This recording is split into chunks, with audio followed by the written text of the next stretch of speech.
नमस्कार, बहुत स्वागत है आप सभी का हमारी खास पेशकश में। मैं हूं आपके साथ शीनम शर्मा। साक्षी चली गई, लेकिन साहिल की घिनौनी करतूत पर हर दिन नए खुलासे हो रहे हैं। साक्षी को बेरहमी से मौत के घाट उतारने वाला ये सनकी कातिल न सिर्फ जल्लाद है बल्कि सिरफिरा और अय्याश भी है। गले में रुद्राक्ष और हाथ में कलावा। क्या था कातिल का छलावा, रिपोर्ट में दिखाते हैं आपको।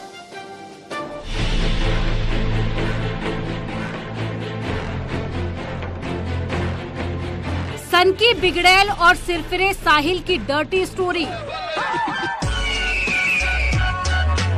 अय्याशी, नशा और शराब, दरिंदे की जिंदगी का हर राज। सोशल मीडिया पर स्वैग के साथ धमकी। दुनिया शांति तो जीने नहीं देती मेरे भाई, आतंक उठाना जरूरी है।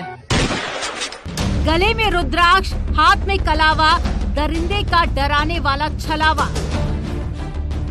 सरेरा एक 16 साल की लड़की को मौत के घाट उतार देने वाले दरिंदे साहिल को अपने किए का कोई पछतावा नहीं है। उसने जिस बेरहमी से साक्षी की हत्या को अंजाम दिया, उसे देखकर ही कई लोगों को बेचैनी होने लगी है। लेकिन ऐसा करने वाला साहिल बेहद सुकून और चेहरे पर बिना शिकन के पुलिस के सवालों का जवाब दे रहा है। इससे साफ है कि साहिल न सिर्फ एक अपराधी प्रवृत्ति का इंसान है बल्कि बेहद खतरनाक भी है।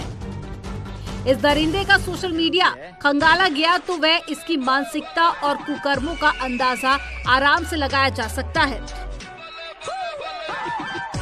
साहिल ने अपने इंस्टाग्राम अकाउंट पर खुद को वाइन लवर बताया। डार्क लाइफ, लव यू जैसे टैगलाइन लिखी है। किसी वीडियो में तो हुक्का पीता हुआ दिख रहा है। कहीं साथियों के साथ में स्वैग से पार्टी एंजॉय कर रहा है।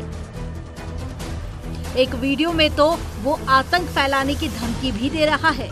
दुनिया शांति तो जीने नहीं देती मेरे भाई, आतंक उठाना जरूरी है। उधर दिल्ली में हुए इस दहलाने वाले मर्डर केस में हर रोज नए खुलासे हो रहे हैं। साक्षी का एक दोस्त सामने आया है जिसने बताया कि साहिल पहले से ही उसे टॉर्चर कर रहा था।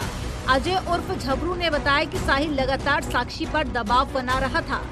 मेरी मुलाकात हुई थी कि वो मेरे पास आई थी कि कोई लड़का मेरे को टॉर्चर कर रहा है, तो भैया मेरी मदद करो। मैं भाई ठीक है चलो हम मदद करते हैं। तो साक्षी थी मेरे साथ, एक लड़की लेके आई थी, उसको भावना मेरे साथ की लड़की थी कि भाई इसकी मदद करो, कि भाई ठीक है चलो हम मदद करते हैं। तो हम वहाँ पे गए थे, तो मैंने उस लड़के को समझाया था कि भाई इस चीज को छोड़ दो, मत करो ये चीज, किसी लड़की को टॉर्चर वगैरह मत करो, ठीक है। तो फिर उसने कोई जवाब नहीं दिया, तो फिर हम वहाँ से निकल गए थे।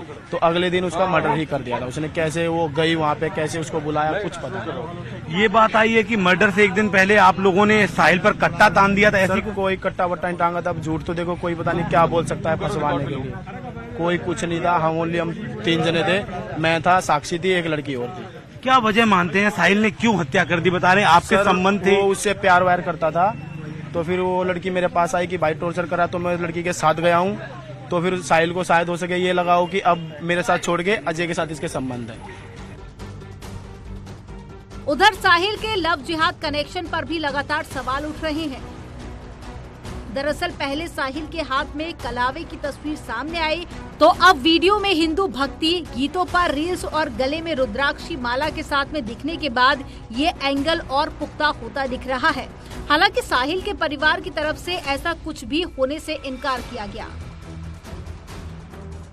टीवी में ये बात आई, आप लोग तो मुस्लिम हैं, लेकिन टीवी में दिखाया जा रहा है कि साहिल ने हिंदू रुद्राक्ष कलावा पहन रखा है। एक शौक था उसका या कुछ ऐसे हिंदू धर्म के प्रति रुझान था उसका? मेरी बात सुनो, ये कलावा तो हमारे में चलता है।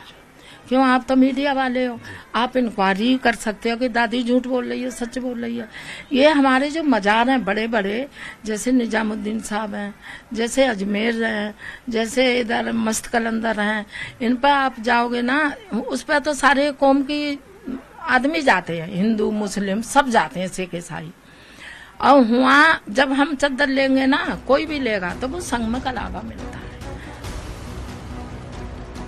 साहिल की दरिंदगी से किसी की भी रूह कांप जाए। शायद यही वजह है कि हत्याकांड के बाद जिस बुआ के घर पर वो पनाह लेने पहुंचा था, वो भी अब उसे फांसी दिए जाने की मांग कर रही है। देखो जी, हम तो हाथ जोड़ के ये सजा चाह रहे हैं क्या वो सब मारो पीटो कुछ भी करो, हमें कोई वो नहीं है। जब से फांसी पे हुक्म है फांसी का दे दो, कुछ भी कर दो, हमें कोई मतलब ना है इस बात। सब ये सब भतीजा है, हम गलत के साथी ना हैं। वहीं बेटी के गम में साक्षी का परिवार टूट सा गया है। हालांकि उसकी मां को अभी भी यकीन नहीं है कि उनकी बेटी ऐसे किसी दरिंदे के साथ रिश्ते में थी।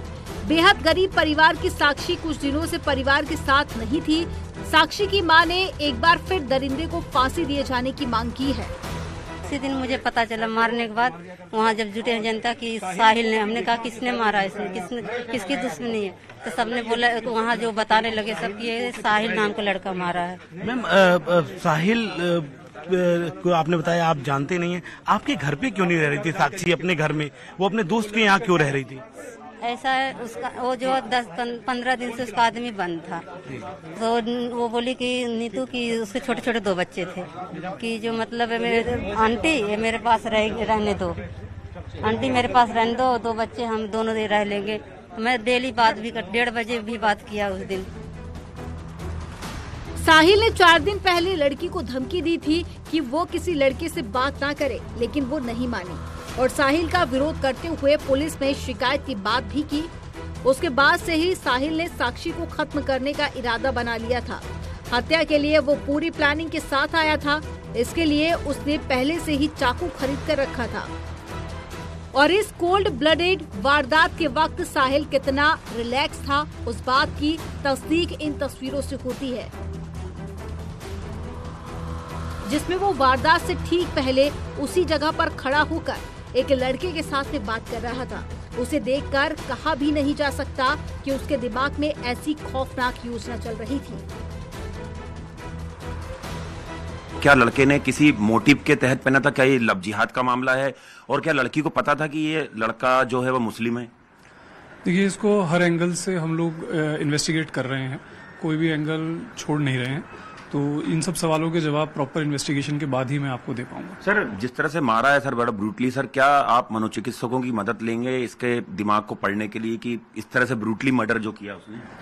हाँ बिल्कुल, इसके जांच का विषय तो ये है ही कि इतना जो है ब्रूटल अगर अटैक हुआ है तो सारे जो है प्रूव के सारे तरीके, सारे साइंटिफिक इन्वेस्टिगेशन के जो तरीके हैं वो इस्तेमाल किए जाएंगे इसको खोलने के लिए।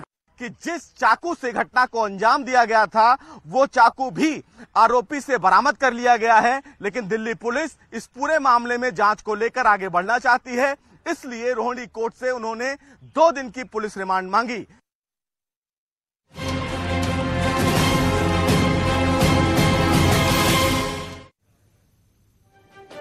दिल्ली में एक साक्षी को तो दरिंदे साहिल ने बेरहमी से मार डाला। पूरी दुनिया ने हत्या की खौफनाक वीडियो को देखा, लेकिन ये नफरत, गुस्सा और एक ऐसी वारदात की हिम्मत एक दिन में नहीं बल्कि धीरे धीरे पैदा हुई।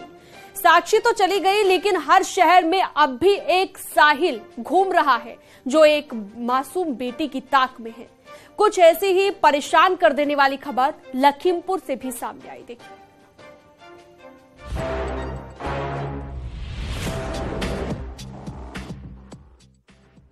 सिरफिरे की सनक से परेशान एक परिवार घर में फेंकता है लव लेटर और ज्वेलरी। ऐसे ही सन की बेटियों के लिए बन जाते हैं मुसीबत। दिल्ली में सिरफिरे और सन के साहिल की खौफनाक करतूत की दुनिया भर में चर्चा है, लेकिन साहिल महज एक नहीं है।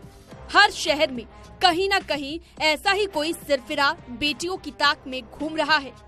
लखीमपुर के एक गांव में एक बेटी को ऐसा ही सिरफिरा न जाने कितने वक्त से परेशान कर रहा है। वो कभी लड़की पर रिलेशनशिप में आने का दबाव बनाता है, कभी भद्दे मैसेज भेजता है, वो जवाब नहीं देती तो घर में लव लेटर फेंक देता है। चांदी का ब्रेसलेट और अंगूठी जैसी ज्वेलरी फेंककर रिश्ते का दबाव बनाता है। लड़का परेशान करता है। कौन है, क्या नाम है? सरोज जायसवाल। क्या करता है? बाहर काम करते हैं, घर ही रहता है। फोन बात करता है आपसे? नहीं, फोन पे परेशान करता है, फोन करके मैसेज करता है। क्या कह रहा था? कहता है तुम मेरे साथ रिलेशनशिप रखो। रिंग फेंकी है और ब्रेसलेट और चिट्ठी फेंकी तो झाड़ू लगाते समय। अच्छा, रिंग पे क्या लिखा हुआ है? मेरा भेज दिया। ऐसा पहली बार नहीं है कि इस मनचले ने बच्ची को परेशान किया हो। पहले भी ऐसा हुआ और परिवार ने इस सिरफिरे लड़के के परिवार को शिकायत भी की थी। पंचायत भी हुई थी, लेकिन न तो परिवार ने अपने सन की बेटे पर लगाम कसी और न ही इस बेटी का पीछा करना उसने बंद किया। नतीजा ये है कि ये लड़की अब घर से निकलने से भी डरती है। लड़के ने ब्रेसलेट और अंगूठी भेजी, एक चिट्ठी भी फेंकी जो हमारी बेटी को नहीं मिल पाई। अंगूठी और ब्रेसलेट जो मिला वो हमारी बेटी को मिला, तो वो सुबह जब झाड़ू लगा रही थी तो उसने हमें दिया, तो हमको दिया तो उसके हम पिताजी को कुछ बुलाए और हमने कहा दोबारा तुम्हारे लड़के ने गलती की है, और फिर वो लौट करके वो लेके चले गए। लौट करके हमसे ये नहीं कहने आए कि हमारे लड़के ने गलती की है। अब आरोपी लड़का लगातार अश्लील चिट्ठियां घर में फेंक देता है और भद्दे मैसेज करके धमकियां देता है। तो परेशान होकर इस परिवार ने पुलिस के पास जाने का फैसला किया। पुलिस कप्तान को परिवार ने शिकायत दी है। हालांकि पुलिस ने मामले में कुछ भी बोलने से इनकार कर दिया है, लेकिन जल्द ही मामले में एक्शन का भरोसा दिया गया है। मनोज शर्मा, न्यूज़ 18, लखीमपुर खीरी।